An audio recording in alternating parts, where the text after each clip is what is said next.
क्या प्रचंड गति से आपके भाग्य भाव में ट्रांजिट करते हुए देवगुरु बृहस्पति खोल पाएंगे किस्मत का ताला? क्या मीन राशि में शुक्र का ट्रांजिट कर देगा चुनौतियों का अंत? क्या फिफ्थ हाउस में राहु का ट्रांजिट करने वाला है लव रिलेशनशिप में कोई बड़ा हेर फेर? क्या योग कार ग्रह शनिदेव का सिक्स हाउस में ट्रांजिट करेगा रोग और शत्रुओं का नाश? क्या ट्रांजिट के according D9 and D10 chart में शनिदेव की स्थिति दे रही है कामकाज और धन के लिए कोई विशेष संदेश? नमस्कार, मैं हूं चारा प्रकाश दत्त और आप देख रहे ज्योतिष ज्ञान शास्त्र। उम्मीद करता हूं कि महादेव की कृपा से आप सकुशल होंगे। ग्रहों की बदलती चाल के साथ आपका भविष्य कैसा रहेगा वर्ष 2025 पूरे साल का लेखा जोखा उपायों सहित इस सीरीज में आज की वीडियो में तुला राशि वालों का स्वागत है।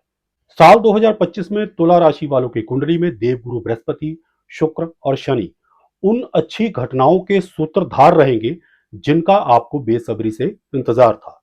जहां देवगुरु बृहस्पति त्रिकोण भाव को प्रभावित करते हुए इस वर्ष आपकी तकदीर में से कुछ बेहतरीन संभावनाएं प्रकट करेंगे, तो वहीं शनिदेव और शुक्राचार्य जी का अर्थ त्रिकोण पर प्रभाव आपके जीवन में चुनौतियों से निपटता हुआ आपकी अर्थव्यवस्था को निश्चित रूप से स्ट्रांग करेगा। नो डाउट राहु और केतु ग्रह भी अपना कमाल दिखाएंगे, लेकिन तुला राशि वालों के भाग्य भाव में अतिचारी गति से ट्रांजिट करते हुए देवगुरु बृहस्पति तथा षष्ठ भाव में ट्रांजिट करते हुए योगकार ग्रह शनि एवं शुक्राचार्य जी का कुछ अलग ही जलवा देखने को मिलेगा। साल 2025 में ये सभी बड़े ग्रह राशि परिवर्तन करेंगे एवं आपस में कॉम्बिनेशन बनाएंगे। जनवरी महीने में शुक्र, मार्च में शनि एंड मई में पहले देवगुरु बृहस्पति और तत्पश्चात राहु और केतु ग्रह का राशि परिवर्तन किस प्रकार से आपके जीवन को प्रभावित करेगा, सारी बातें सिलसिलेवार with logic and relevant remedies आपको बताऊंगा, ताकि आप इस वर्ष में से निकलने वाली संभावनाओं का पूरा पूरा लाभ उठा सके। तो बने रहिए मेरे साथ वीडियो के अंत तक। तो चलिए बढ़ते हैं आगे। सबसे पहले बात करते हैं आपकी राशि के स्वामी ग्रह शुक्र की, जो 28 जनवरी को राशि परिवर्तन करके आपके सिक्स हाउस में मीन राशि में प्रवेश कर चुके हैं और वो इस राशि में 30 मई तक लगभग 4 महीने तक ट्रांजिट करेंगे। यहां पर शुक्र ग्रह की परफॉर्मेंस बड़ी ही दिलचस्प रहने वाली है। हालांकि इससे पहले 27 जनवरी तक जब वो आपके फिफ्थ हाउस में कुंभ राशि में ट्रांजिट कर रहे थे, तब भी काफी अच्छे परिणाम देते रहे, लेकिन सिक्स हाउस में शुक्र ग्रह के ट्रांजिट का कुछ अलग ही जलवा देखने को मिलेगा।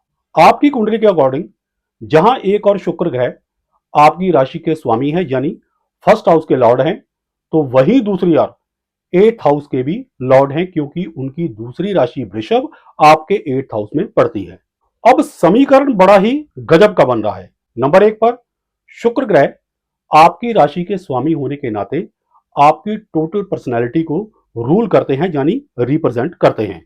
नंबर दो पर अष्टम भाव के स्वामी होने के नाते इनके अंदर वो सूझबूझ तथा ज्ञान की गहराई है जो हर समस्या का समाधान कर सकती है। नंबर तीन पर अष्टम भाव के स्वामी का षष्ठ भाव में ट्रांजिट विपरीत सरल राजयोग जैसा ही प्रभाव देगा, जो सुख समृद्धि और कैश फ्लो को बढ़ाने वाला होगा। और इन सबसे ऊपर ज्ञान और समझदारी के मामले में शुक्र ग्रह का कोई अन्य ग्रह मुकाबला कर ही नहीं सकता। अब इतनी सारी खूबियों से भरे प्लेनेट का सिक्स्थ हाउस में ट्रांजिट आपके जीवन की चुनौतियों का अंत ना करे, ऐसा हो ही नहीं सकता। मुश्किल से मुश्किल काम जो अब तक आपके लिए सरदर्द बने हुए थे, इन 4 महीनों में निपट जाएंगे। बस एक बार कोशिश कीजिए, आप देख लेना इन 4 महीनों में आपके मैक्सिमम कठिन काम जो है वो निपट जाएंगे। अच्छा, जिन लोगों का कोई कोर्ट केस चल रहा है उनको बड़ी फेवर मिलेगी। वैसे तो हर प्रकार के केसेस में लाभ मिलेगा, लेकिन यदि किसी फीमेल का एलिमनी का केस चल रहा है तो उसको बहुत बड़ा लाभ मिलेगा। फैसला पक्ष में आने के बहुत ही ब्राइट चांसेस है। 17 मई तक क्योंकि राहु महाराज भी मीन राशि में रहेंगे, इसलिए 28 जनवरी से लेकर 17 मई के बीच, ये डेट नोट कर लीजिए, 28 जनवरी से लेकर 17 मई के बीच अचानक धन प्राप्ति की संभावना प्रबल रहेगी। विशेष करके यदि धन के लेन देन को लेकर आपका कोई विवाद कोर्ट में चल रहा है या फिर आउट ऑफ कोर्ट है।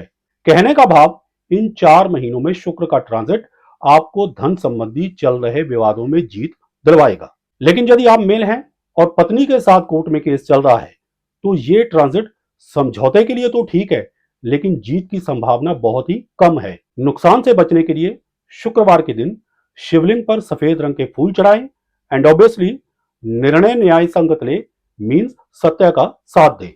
सिक्स्थ हाउस से नौकरी का भी विचार किया जाता है, इसलिए नौकरी पेशा लोगों की इंक्रीमेंट के भी चांसेस ब्राइट हैं। इसके अलावा जो विद्यार्थी कंपटीशन एग्जाम्स की तैयारी कर रहे हैं, तो प्रिपरेशन के पॉइंट ऑफ व्यू से तो ये 4 महीने अच्छे हैं ही, लेकिन यदि एग्जाम 28 जनवरी से लेकर 30 मई के बीच आ गया तो रिजल्ट बहुत ही बढ़िया रहेगा। परंतु इतनी सारी उपलब्धियों के बावजूद भी सिक्स्थ हाउस में शुक्र का ट्रांजिट सेलिब्रेट नहीं करने देता, अर्थात एन मौके पर कोई ना कोई ऐसा डिस्प्यूट क्रिएट कर देता है कि सारी खुशी एकदम से फीकी पड़ जाती है। आप अपने लव पार्टनर या लाइफ पार्टनर के साथ अच्छा भला टाइम स्पेंड कर रहे होंगे, पूरा दिन सही सलामत निकल जाएगा, लेकिन अंत में किसी छोटी सी बात पर झगड़ा इतना बढ़ सकता है कि एक दूसरे से अलग होने की बात करने लगेंगे। हालांकि मीन राशि में ट्रांजिट होने के कारण शुक्र बड़ी अच्छी बॉन्डिंग भी क्रिएट करता है, लेकिन अष्टमेश होने के कारण एक्सपेक्टेशंस बहुत ही ज्यादा हाई रहती है और जरा जरा सी बात पर दिल को ठेस पहुंचती रहती है। और सिक्स्थ हाउस तो है ही झगड़ों का, तो बस शुरू हो जाएगा झगड़ा और फिर बात पहुंचेगी एक दूसरे से अलग होने की। इसका एकमात्र उपाय यही है कि 30 मई तक अपने जीवन साथी या लव पार्टनर को किसी भी बात पर गुस्से में आकर इमीडिएट रिएक्शन देने से बचें। जहां तक हेल्थ का प्रश्न है, तो अपनी सेहत का ख्याल रखें, बाहरी फूड से बचें। जिन फीमेल की जन्मस्थ कुंडली में केतु ऑलरेडी सिक्स्थ हाउस में है, तो उनको शुक्र का ये ट्रांजिट यूट्रस में प्रॉब्लम दे सकता है। यदि कोई इस तरह का सिम्टम देखे तो तुरंत किसी अच्छे क्वालिफाइड डॉक्टर को दिखाएं। जहां तक उपाय का संबंध है, तो होमलेस बच्चों को शुक्रवार के दिन सफेद चीजें खाने को दे, जैसे खीर वगैरह। अगर लव रिलेशनशिप में या मैरिड लाइफ में कोई प्रॉब्लम नजर आए, तो स्ट्रीट डॉग्स को ब्रेड या चपाती खाने को दे। इसके अलावा अपनी ड्रेसेस जो हैं वो बड़ी ही मेंटेन रखें। सिक्स्थ हाउस में शुक्र के ट्रांजिट के दौरान बिना धुले या मैले कुचले वस्त्र पहनने से शुक्र के फल बहुत ही खराब मिलने लग जाते हैं, इसलिए वस्त्र सदैव ही साफ सुथरे और धुले हुए पहने। इन्हीं 4 महीनों के बीच एक और बड़ा परिवर्तन आपके जीवन में तब आएगा जब आपकी कुंडली के योगकार ग्रह शनिदेव राशि परिवर्तन करेंगे। जो ही 29 मार्च को शनिदेव राशि परिवर्तन करके आपके सिक्स्थ हाउस में मीन राशि में प्रवेश करके आपकी राशि के स्वामी शुक्र के साथ कंजंक्शन यानी जुति बनाएंगे, तो 2 अच्छी बातें होंगी। एक तो आपको धन का कोई बड़ा लाभ करवाएंगे और दूसरा आपकी कई बड़ी बड़ी प्रॉब्लम सॉल्व होनी शुरू हो जाएंगी। देखिए, शनिदेव के बारे में एक बात प्रसिद्ध है कि वो जिस किसी भी हाउस में ट्रांजिट करते हैं, वहां सदैव ही कुछ बड़ा घटनाक्रम करते हैं और व्यक्ति को उस हाउस संबंधी कमिटेड कर देते हैं और व्यक्ति वहां जो भी प्रॉब्लम चल रही होती है उनको एक जेन्युइन तरीके से पहचान कर सॉल्व करने की कोशिश करता है। इसलिए धनदायक शुक्र, जो कि अष्टम भाव के स्वामी भी हैं, उनके साथ आपके योगकार ग्रह शनि की युति 29 मार्च से लेकर 30 मई के बीच आपको अचानक धन का कोई बड़ा लाभ करवा सकती है। 29 मार्च से लेकर 17 मई के बीच तो अचानक धन लाभ का योग और भी प्रबल यानी स्ट्रॉन्ग रहेगा, क्योंकि तब तक अचानक फल देने वाले राहु महाराज भी आपके सिक्स्थ हाउस में रहेंगे। 18 मई को तो राहु महाराज आपके सिक्स्थ हाउस को छोड़ देंगे, इसलिए 29 मार्च ऑनवर्ड 17 मई तक आपको अचानक धन का लाभ होगा। ये डेट आप नोट कर लीजिए। इसी के साथ शनिदेव और मीन राशि से मिलकर एक और बड़ा कॉम्बिनेशन तैयार हो रहा है और वो ये है कि मीन राशि में जब भी शनिदेव चाहे ट्रांजिट के दौरान आए या फिर जन्मस्थ कुंडली में हो, तो ये शुरू किए गए कार्यों को सक्सेसफुली कंप्लीट करवाता है। इसलिए आपके सिक्स्थ हाउस में शनिदेव का ये ट्रांजिट इस साल 29 मार्च ऑनवर्ड आपकी कई प्रॉब्लम्स को सॉल्व करके कई कार्य सक्सेसफुली कंप्लीट करवाता जाएगा। यदि आप नौकरी की तलाश कर रहे हैं तो आपको नौकरी मिलेगी। यदि कोई ऑफिस पॉलिटिक्स वगैरह चल रही है तो वो दूर होगी। यदि आपका खुद का कारोबार है तो आपकी लेबर की प्रॉब्लम सॉल्व होगी। यदि कोई कोर्ट वगैरह में केस चल रहा है तो उसमें आपको जीत मिलेगी। शत्रु हंता शनिदेव आपके शत्रुओं को धराशायी करते रहेंगे। ये पूरा साल ऐसे ही चलता रहेगा। अच्छा, सिक्स्थ हाउस में शनिदेव का ट्रांजिट विदेश यात्रा के लिए भी वरदान है, खास करके विदेश में परमानेंट सेटलमेंट के पॉइंट ऑफ व्यू से। इसलिए यदि आप विदेश में जाकर परमानेंटली सेटल होना चाहते हैं तो इस वर्ष में सफलता के चांसेस बहुत ही ज्यादा ब्राइट है। जिन लोगों की जन्म कुंडली में विदेश में जाकर बसने का योग भी बन रहा है, उनके लिए तो 29 मार्च ऑनवर्ड पूरे 2.5 वर्ष का समय बहुत ही फेवरेबल रहेगा। इसलिए अपनी पीआर वगैरह के प्रोसेस को और भी स्पीड अप कीजिए, आपको सफलता अवश्य मिलेगी। इसके अलावा शनिदेव का यह ट्रांजिट आपके ऋण के भार को भी हल्का करता जाएगा एवं रोगों से मुक्ति दिलवाने में भी सहायक सिद्ध होगा। यही नहीं, इस वर्ष शनिदेव के ट्रांजिट के दौरान D9 एंड D10 चार्ट यानी नवमांश और दशमांश कुंडली में बन रही स्थिति भी आपकी फेवर में है। D9 यानी नवमांश कुंडली में इस वर्ष शनिदेव कर्क राशि में रहेंगे और कर्क राशि आपके 10th हाउस यानी कर्म स्थान में पड़ती है। इशारा साफ है कि इस वर्ष में 29 मार्च ऑनवर्ड यदि आप नौकरी पेशा हैं तो बॉस की तरफ से सहयोग, और यदि कारोबारी हैं तो अपने कर्मचारियों की तरफ से आपको सहयोग मिलता रहेगा। जाहिर सी बात है, जब सहयोग हो तो कर्मचारी की सैलरी बढ़ने और कारोबारी की आमदनी बढ़ने में देर नहीं लगती। अपार्ट फ्रॉम दिस, यदि D10 यानी दशमांश चार्ट की बात करें तो शनि देव की स्थिति वृश्चिक राशि में रिफ्लेक्ट हो रही है, जो कि आपके 2nd हाउस में पड़ती है। इस वर्ष आपको एक ध्यान रखना पड़ेगा कि आपको इस वर्ष भूले से भी अपने धन या बैंक बैलेंस संबंधी सीक्रेट्स पब्लिक नहीं करने हैं, खास करके किसी कमर्शियल पॉइंट ऑफ व्यू से की गई इन्वेस्टमेंट के। ये तो ट्रांजिट की पोजीशन है, बाकी यदि व्यक्तिगत तौर पर आप अपने D9 या D10 चार्ट का सूक्ष्मता से अध्ययन करवाना चाहते हैं तो दिए गए नंबर पर व्हाट्सएप करके अपॉइंटमेंट ले सकते हैं। लेकिन इतने सारे बेनिफिट्स होने के बावजूद भी 6th हाउस में शनिदेव के ट्रांजिट के कुछ नुकसान भी हैं। जैसे ये आपके मन में अपने लाइफ पार्टनर के प्रति नीरसता ला सकते हैं, आपका सक्सेस रेट यानी आपका कामयाबी का जो रेट है वो स्लो डाउन हो सकता है। परंतु क्योंकि शनिदेव आपकी कुंडली के योगकारक ग्रह हैं, इसलिए लाख अड़चनों के बीच में से आपको निकालते हुए पूरा वर्ष भर आपकी अर्थव्यवस्था को स्ट्रॉन्ग बनाते रहेंगे। ये इनका सबसे बड़ा लाभ है। जैसा कि पहले बता चुका हूं कि शनिदेव रोगों से मुक्ति देंगे, लेकिन योग एवं एलोपैथी चिकित्सा से। ध्यान रहे, आपकी राशि के स्वामी शुक्र भी क्योंकि 30 मई तक 6th हाउस में रहेंगे, इसलिए यदि आप किसी भी किस्म की बीमारी से जूझ रहे हैं तो अपने ऊपर कोई भी एक्सपेरिमेंट किए बगैर तुरंत किसी क्वालिफाइड डॉक्टर से संपर्क करें। बाकी इस प्रकार के दुष्प्रभाव से बचने के लिए शनिवार के दिन गरीब लोगों में काले तिल बांटे। ये उपाय आप गुड़ और तिल से बनी गच्चक की फॉर्म में भी कर सकते हैं। अब एक विशेष सावधानी जो आपकी कुंडली के प्रबल मार्केश मंगल के ट्रांजिट के संबंध में है। देखिए, इस वर्ष में मंगल 2 बार अपनी नीच राशि कर्क में ट्रांजिट करेंगे। पहला टाइम पीरियड 20 जनवरी 2025 तक का था, जो अब गुजर चुका है, लेकिन दूसरा जो है वो 2 अप्रैल 2025 से लेकर 5 जून 2025 तक का है। इसमें आपको विशेष ध्यान रखना पड़ेगा।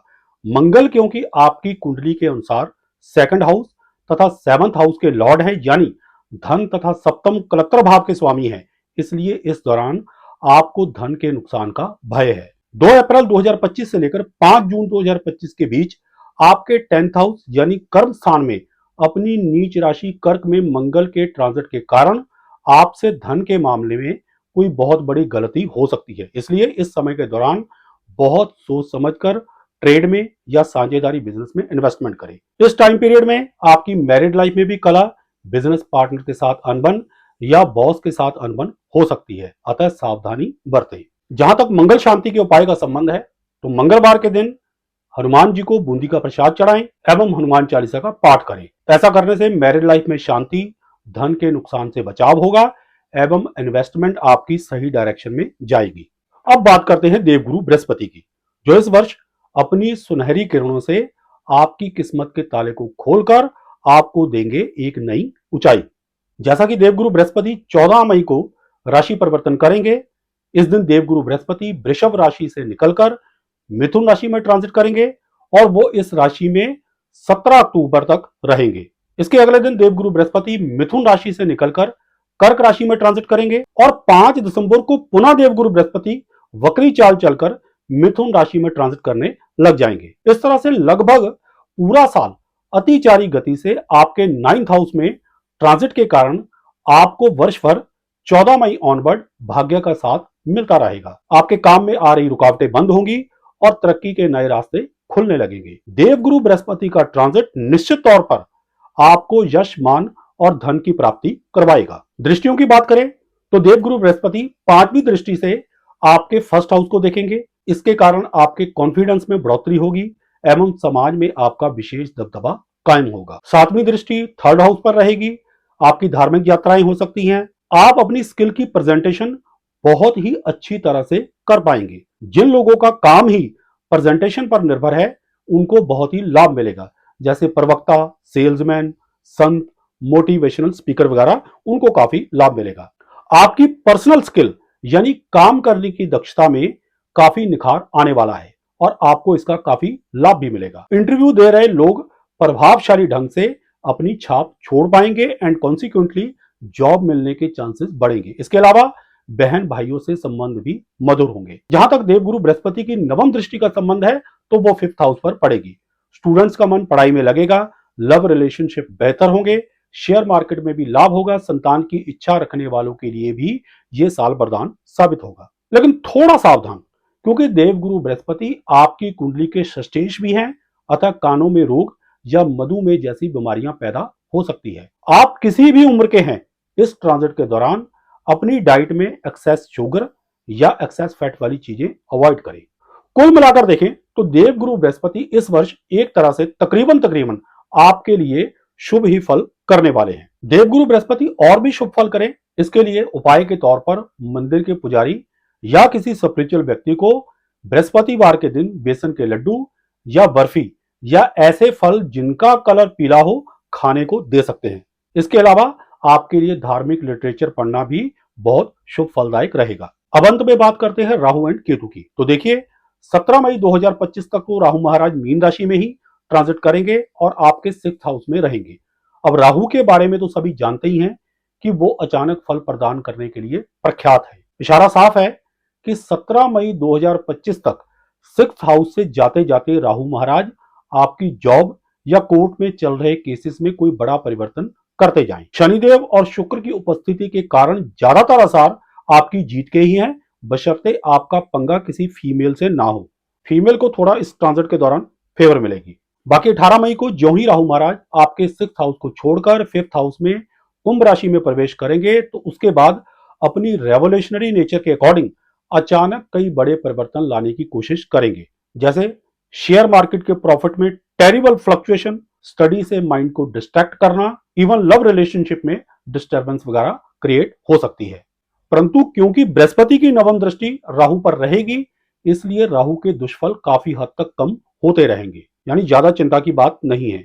यदि उपाय की बात करें तो राहु शांति के लिए राहु के मंत्र ओम भ्राम भ्रीम ब्रह्म सहरावे नमः का जप एवं हनुमान जी की उपासना काम आएगी। बाकी बृहस्पति को ज्यादा से ज्यादा स्ट्रॉन्ग करें, इसके लिए वही उपाय जो पहले बता चुका हूं कि मंदिर के पुजारी या किसी स्पिरिचुअल व्यक्ति को बृहस्पतिवार के दिन बेसन के लड्डू या बर्फी या ऐसे फल जिनका कलर पीला हो वो खाने का दे। जहां तक केतु महाराज का प्रश्न है तो वो इस वर्ष 18 मई ऑनवर्ड आपके 11th हाउस में ट्रांजिट करेंगे, जो कि एक बहुत ही अच्छी स्थिति है। यहां पर केतु महाराज मन चाही सफलता दिलवाते हैं, मनी की प्रॉपर यूटिलाइजेशन करवाते हैं, इवन शिक्षा में आ रहे विघ्न को भी दूर करते हैं। बस शर्त एक ही है कि दयालु बने और किसी जरूरतमंद की अपनी समर्था के अनुसार सहायता करते रहें। ऐसा करने से आपकी नेकी का पलड़ा भारी होगा और कॉन्सिक्वेंटली केतु के शुभ फलों में तो वृद्धि होगी ही और साथ में राहु के दुष्फल भी मैनेज हो जाएंगे, यानी कम हो जाएंगे। Last but not the least, क्योंकि इस वर्ष पूरे चांसेस हैं